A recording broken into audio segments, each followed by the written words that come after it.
Alright guys, today I cleaned and kind of descaled the Rowenta steamer I got here in front of us.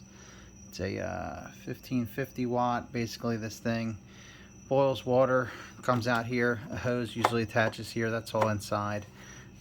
Two poles come up here, you hang your garments up here, and you steam it from the steam that comes out of that hole right there.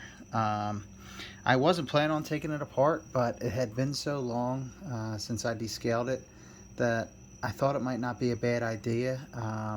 When I started to descale it, and what they basically say to do is just pour a bunch of water in here and then dump it out this. So you just dump it in here, pour it out here, pour it in here, dump it out, pour it in, dump it out. And just kind of like lift it and let it dump out like that, let it dump out. When I was doing that, on the underside, I would see some scale in these vent holes.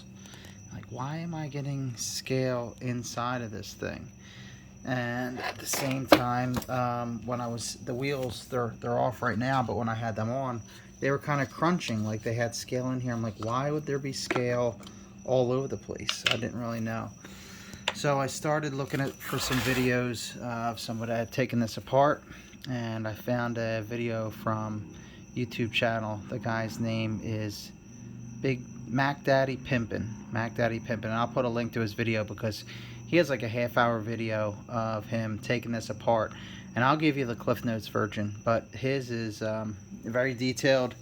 He goes along the whole thing. He actually fixes his. He's got bigger problems on his than I did. Mine worked fine. It just needed to be descaled.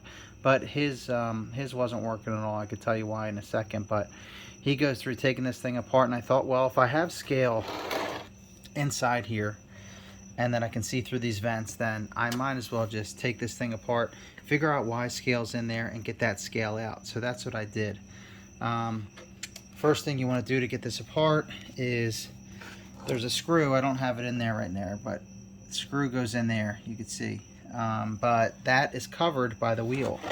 So when the wheel is on here, it goes on here like that, and it covers that screw. Even if you go like this, maybe if you got like a mini screwdriver, you could kind of fit it in there, but my screwdrivers are too fat, so I didn't even try to get it through there, through that little hole. So you just basically, the way you got this off, and I wasn't afraid to, well actually at first I was afraid to pull it off, but I'm like, how do I pull these clips off to access that screw, because they're pushed all the way in like that, and it's hard to like stick your finger in there and pull each one back. So all the guy did was, MacDaddyPimpping, he just pulled this off, and that's what happens. It came off, and I was worried maybe a tab would break, but it didn't. Before I did that, they're almost like these hubcaps kind of. They go here, and I'll put them back in. I won't even snap them on, but that's the first thing I took off. But I don't even think you have to take them off. That just gives you, maybe you can kind of look in there and see, but you might as well just leave them on and then just pull the wheels off if you're going to try to take this apart. So that allows you to access this screw. That screw holds in one of these side panels. So that's what these are. That's actually for the other side. The side I'm working on now, that side panel is right here, I think. Maybe I was wrong. This one's there. It kind of goes in there like that, and kind of like that. I'll mess with that more later, but that would go in there, and you can see how that hole would hold that on. There's another screw hole down there. So if you want to get the side off, you got to take that screw out,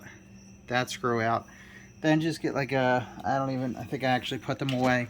Just get a flathead screwdriver, work it between this, and it would be down here, and just work it up, crank it, get it in there, turn it, force this up, break it slowly around the whole thing. That gets this off. Same thing for the other side. Very easy. This here, you'll notice, but this is the mechanism for the power cord. Comes out the back here. That pulls out like that. The wheel catches every click or two. This actually, push this, that makes it retract. That little thing there, I had that actually all apart. I have it lubed up again, because basically all the lube that was in here, you can kind of see how it still does. It has like specks of like calcium and whatever.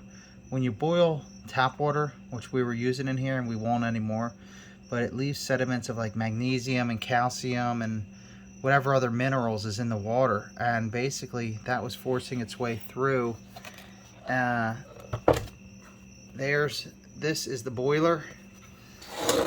You put the water in here, the water goes through a tube to the boiler. Here's the boiler. You can see sediment was all in the boiler. Mine wasn't as bad as MacDaddyPimpping's, but it wasn't great. You can see there, you see this one is just evaporation tube that goes up and out. You can't really see it. You can see it here on this side. That goes up and out, and right here, that's like an evaporation tube, I guess. And that tube behind that is what connects to that inlet, and that goes down to the boiler, which is, you can see it going to the boiler right there. You see it's wrapped in like a silver spring. That's the tube. If you could see behind the boiler, there's a metal retainer for that tube to connect to the boiler, and that's kind of all corroded. I didn't actually bother taking that off because it was like that. One of those clamps was completely rusted apart, so I'm like, you know what, I'm not messing with that. It's still holding on tight, so I'm just leaving it like that.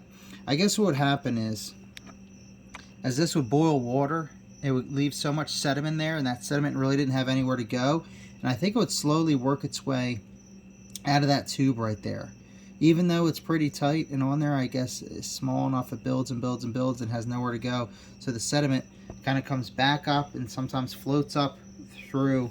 You could see it in this water inlet. Sometimes you'll see it floating up to the top, or otherwise it just sits in there, and if it builds up too much, it'll stop the water from boiling, or it could completely clog that hose. It didn't get to that case. It didn't get to that point in my case, but I knew I had to descale this anyway because it had been too long. You're supposed to do it like, I don't know, I think every month or something crazy, but I hadn't done it for probably a couple years, and I knew I was due. This is our second unit. Our first one stopped working after like 2 years. I don't think I descaled it at all. This one I do every now and then. This is, I don't know, it's probably already like 4 years old, and it's probably only the second time I descaled it. But from now on, here's what I'm going to do. I'm going to use distilled water. So when this thing boils the water away, it doesn't leave all that sediment, because distilled water pretty much has nothing in it, no minerals or anything. It's just water, nothing else. So I think that's what I'll use. I'll put distilled water in here. It's only like, maybe like, it used to be $1 at the grocery store. With inflation, it's probably like, I don't know, $1.50 or $2. This is not completely apart. To get, now that I have the sides off, I showed you how to do that. You pop the wheels off, take that screw out, take the screw that goes in there out, that gets the side off. Same thing for the other side. You got a screw there, and you got a screw there that holds this one onto that side. Get that off. You can see the interior on both sides. I showed you. To get this top off, there's a screw. There's like 6 or 8 screws. There's one there, 1, 2, 3 on this side. So on each quarter and then in the middle. Same on the other side. 1, 2, 3, and then hiding underneath these are more. And to get these switches off, you just pull up. You know, just like that, and then you have these tabs there, and they're being held on by screws.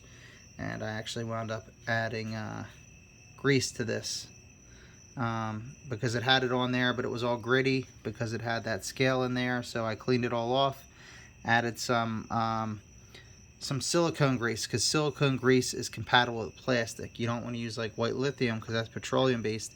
Any petroleum based grease is not good for plastic or rubber or anything. So use silicone based grease, and then all you got to do to get that in is put in the top first, like I did, put on the bottom, and then those are on.